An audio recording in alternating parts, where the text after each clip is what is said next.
You're listening to Big World Network.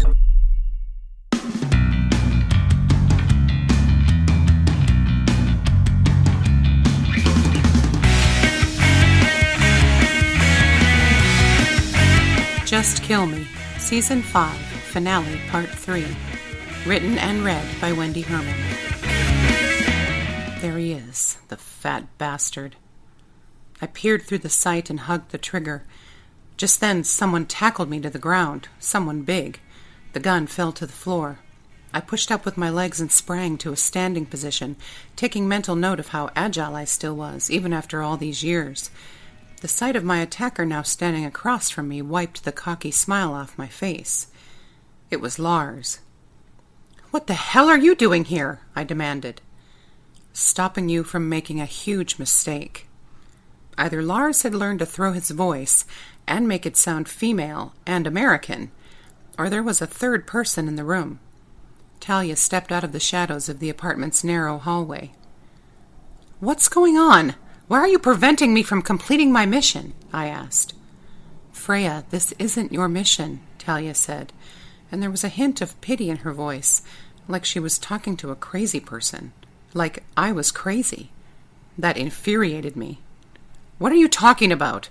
I got the call." "I know," she replied, "but that was a mistake." Talia sighed deeply, as if this whole ordeal was exhausting for her, and began to close the distance between us. I bent down and picked up my rifle. "Freya, I'm your friend." She stopped walking and held up her hand in entreaty. I kept the rifle pointed at the floor. "Friend," I repeated in a whisper. "You lied to me. Our entire friendship was fake. And then you disappeared with your husband." My anger faded as I started to remember who I really was. My eyes gravitated to Talia's stomach, still flat and tight, but I knew it wouldn't be for long. It was so surreal. When I'd opened my eyes in the apartment a moment before, I knew I was a 40-year-old mother of 3 boys from suburbia, and I knew that mere hours before I'd been with my boys and Tyler Ripley, the love of my life. But until I had started talking to Lars and Talia, I hadn't actually remembered any of it. Now it was all flooding back, and I was suddenly dizzy. I backed up until I felt the wall supporting me and lowered my head. "Freya!" Talia ran to me. I handed her the weapon, and she hesitated a second before taking it and setting it on the floor. She looked at Lars. "Get her some water." Lars hopped to his woman's request and returned quickly with a cold bottle of H2O. He opened it and gave it to Talia, who made me drink half the contents before letting me speak. "Talia," I squeaked, "I don't know how I got here." "Yeah, well, I do. Red-Eye out of LaGuardia." "How did you know I was here?" "I put a trace in your purse." I looked around the empty living room space, but saw no bright yellow handbag. "Don't worry, it's in the kitchen. You must have set it there when you got here." "But why the purse?" "Are you kidding?" Talia said, genuinely shocked that I had to ask. "Ever since you bought that damn thing, you haven't gone anywhere without it. Except the day Pixley had you kidnapped, of course, but short of injecting a tracking device into your body, which would have been difficult to do without you noticing, I knew the purse was my best bet. Thank God your alter ego loves it as much as you do." Realization of what I had been about to do was still dawning. I looked into Talia's eyes, my own conveying shock and horror. "I was going to kill Dunwaddle." "Yes, you were." "Why didn't you let me?" "Excuse me?" She wasn't as shocked as I was at my response. The common sense part of my brain was clearly not in control, but I didn't fight it. "All our problems would have been solved if that jackass... Ugh! I had him in my sight. Just 1 second later and he'd be dead. Why did you stop me?" "Freya, you're not thinking clearly. You have a family. I couldn't let you go down for the murder of a senator." I couldn't sort out all the information zooming around in my head. I thrashed free of Talia's grasp. "Let me go!" I yelled. I tried to stand upright, but my ass had other ideas. It hit the ratty carpeted floor with a thud, and I let my head fall back, hitting the wall. My breathing was erratic and my vision blurry. I closed my eyes and tried to slow my heart rate. I heard Talia talking to Lars, but their voices were faint and their words jumbled. Then I saw Talia's face hovering over me. She was smiling, but worried. "Come on, Frey. Let's get you home." "But Dunwaddle, he's going to kill us. Shh, it's all right. Lars and I took care of that. Ty and the boys are fine. Don't worry." Her words faded as I lost consciousness. I woke up on a military transport, strapped into a jump seat next to Talia. When she saw I was awake, she smiled and winked at me, patting my leg reassuringly. I remembered what had happened at the abandoned apartment, but I felt more like myself now. My whole body ached, so I stretched every muscle I could while remaining in my seat, and tried to deal with the fact that my brain was a mess. I thought about what Ainsley had said. The information from the implant was definitely mixing with the rest of my thought processes, and it was proving to be a challenge, to say the least. I couldn't very well hop on a 2 a.m. flight and try to assassinate a government official whenever I felt the whim. But it hadn't been just a whim. I turned to Talia. "Who activated me?" The sound of the aircraft made it necessary to shout. I tried to forget about the fact that a stranger had somehow turned me into a killer with a simple phone call. I would have been able to distract myself with the novelty of being on a C-130 for the first time, but now that my lost memories were returning, I knew I'd done this before, several times. It was all so familiar, right down to the thick canvas of the harness. "Someone working for Dunwaddle. Don't worry about all that. Lars is handling it as we speak," Talia replied. "But only Trevor's voice can activate the implant." "We think he had an old recording of Trevor. It's not important now. It's over." "Shouldn't we help Lars?" "No," she replied, gently touching her belly, where a new little life now grew. "Don't worry, he has help." She patted my thigh again. I'd almost forgotten. Talia was pregnant. I smiled and thanked God she was still my friend. I needed other women in my life, something I'd come to realize being an agent and being surrounded predominantly by egomaniacal men, and a soon-to-be ex-husband, new boyfriend, and 3 little boys. I took a deep breath as the plane lurched forward, turning onto the runway, I assumed. Talia pulled a magazine out of her travel bag at her feet and opened it, pretending to be very interested in its contents. "Who's helping him?" She raised her eyebrows but didn't look away from the article she was pretending to read about Brad Pitt and Angelina Jolie, as if I believed for a second that she hadn't heard my question. I grabbed her arm, and when she gave me an annoyed look, I returned it with my best pleading eyes. Talia let out a breath like a horse after a good whinny and mouthed, "Trevor." "Trevor," I repeated, not loud enough for anyone but me to hear. "Of course, Trevor." Why should that surprise me? Why should anything surprise me anymore? "So you don't work for Dunwaddle?" I chanced. The direct approach was always my favorite interrogation style. She turned away from the magazine and looked directly into my eyes. "Dunwaddle thinks we do," she replied with conviction. I believed her. "Trevor thought that—" "I know. He caught up with us last night, and we had to tell him everything. Then we came up with the plan." "Plan to do what?" I yelled. Talia closed the magazine in her lap abruptly and turned to me as if I were a disruptive child. "Really?" she yelled above the engine. "You want to have this conversation here? Can we get home first?" "Tell me." She hesitated. "You know, I remember everything now," I shouted, which was sort of true.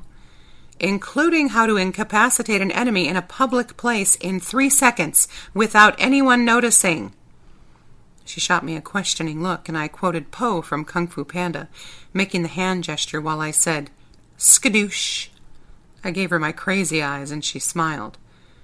Disney sometimes had its moments, but Jack Black was always a genius.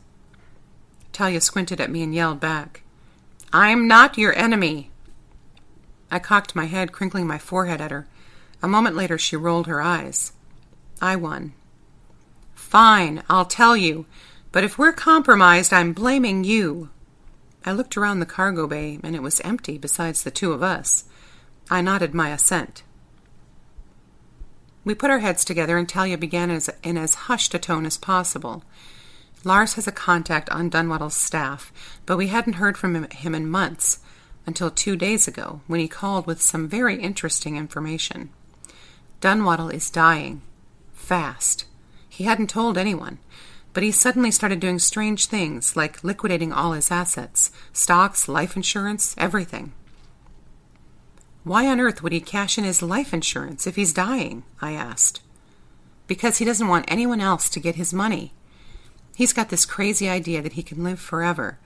He's heavily invested in some mysterious cryogenics project that claims, on paper, to be conducting research on how to freeze and store organic food to make it last longer without losing any nutritional value. I furrowed my brows.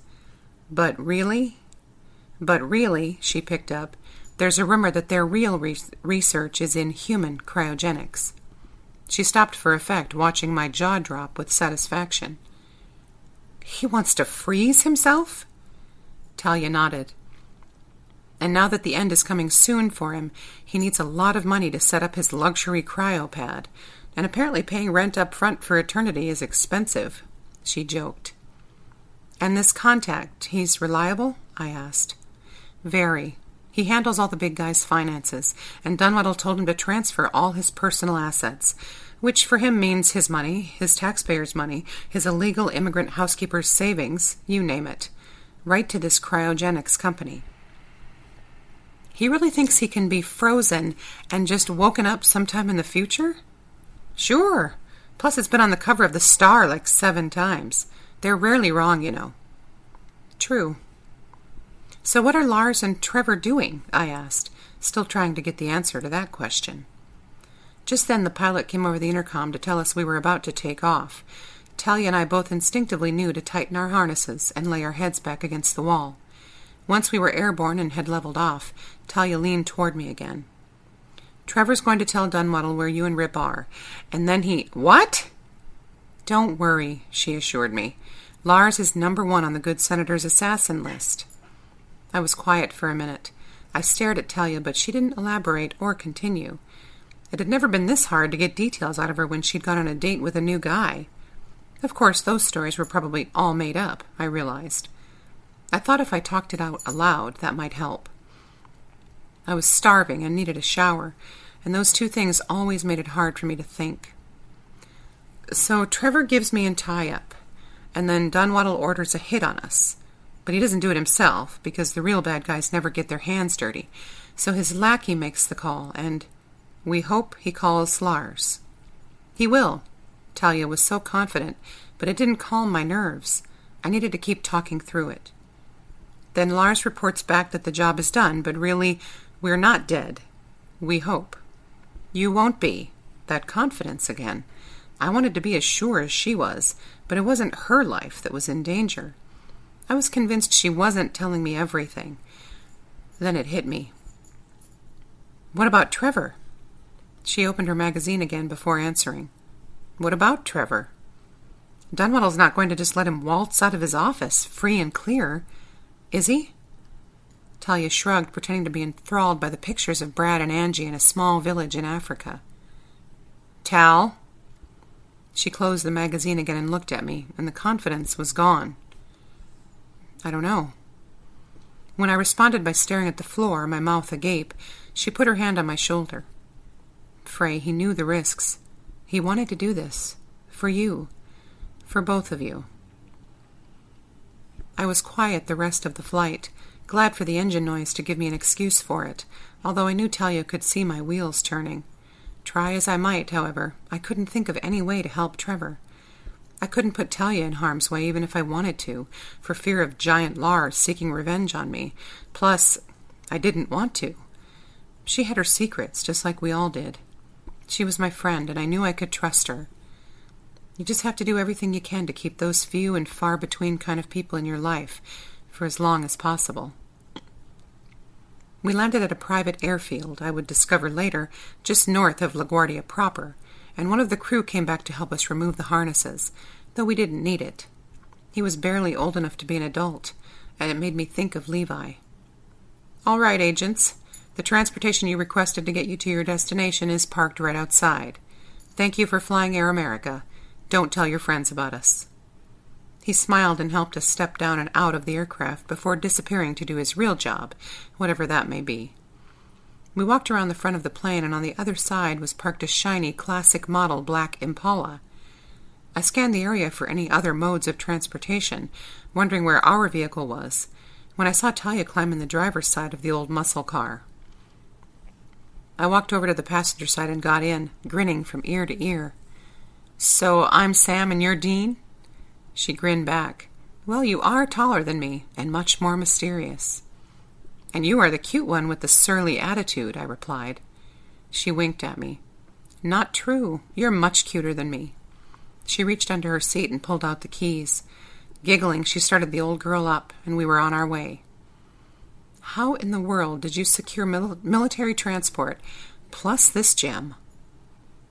"Well, believe it or not, this baby belongs to Lars. The best thing he ever bought. As for the flyboys and their bus, well, I know some people," she said, maneuvering us out of the airfield and onto the highway. "Right." I just looked at her, willing her thoughts to enter my brain, until I remembered I wasn't psychic. She gave me a sideways glance and then seemed to decide something. Favors are easy to come by when you work for the 24.